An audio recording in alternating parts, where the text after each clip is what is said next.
On essaye quand même de faire le cinéma qui nous est propre, mais après, on est quand même la somme aussi de notre cinéphilie et des films qui nous ont marqués dans l'enfance ou aujourd'hui encore. Et là, c'est vrai que c'est-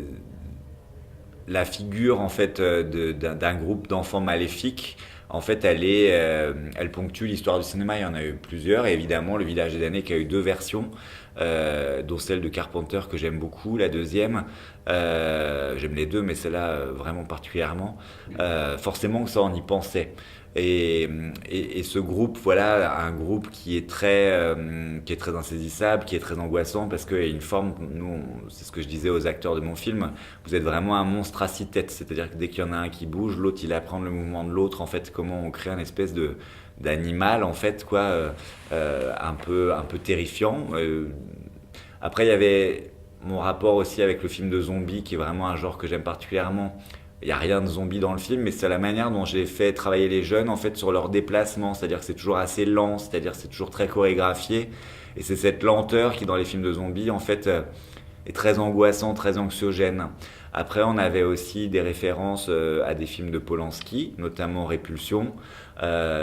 justement c'était un film en fait où c'est Catherine Deneuve qui joue le rôle principal, et bascule progressivement dans la folie, et justement comment tout son quotidien, son appartement, ses amis, son travail et tout ça, comment tout se dérègle en fait, même l'appartement d'un seul coup il se fissure et tout ça, et ce qui raconte en fait visuellement et aussi en termes de sensations ce qu'elle ressent intérieurement.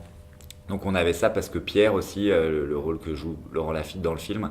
donc dans cet empoisonnement dont il est victime pendant le film, comment il sombre progressivement. En fait, j'avais envie aussi que tout son quotidien, son appartement, les endroits où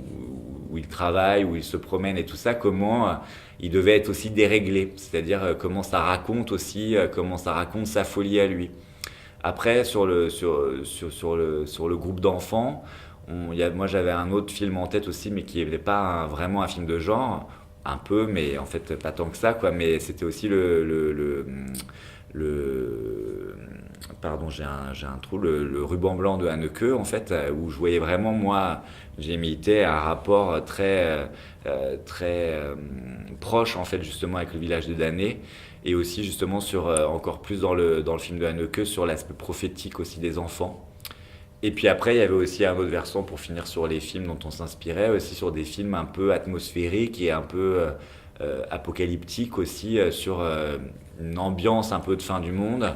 Et on avait deux films, on avait évidemment Mélancolia de Lars von Trier qu'on avait un peu en tête, et puis un film justement, et pour plein de raisons, quand vous verrez le film, peut-être vous comprendrez, de Take Shelter, justement parce qu'il y avait des choses très similaires, et on l'avait plutôt en tête justement pour pas faire la même chose en fait, c'était plutôt comment on pouvait s'en détacher.